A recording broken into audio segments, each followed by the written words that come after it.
lakon dhisik mumpung kon guru tak suwek pandam yarani apa bener aku saka iku karo pancen ora sesek semendang kinur sapo apa disroyo karo wong asliyo ora sesek iku bolong wong asli ora atu Prabu Duryudana iku wala sinar wedi tunggal guru karo aku mbak guru menyang ing bapak udanyan Durna dan pancen nyata teko wong Kurawa elek gedhe beda iki Prabu Kundara Yaksa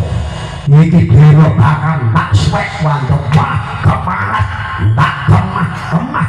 yang kamu mati berbuat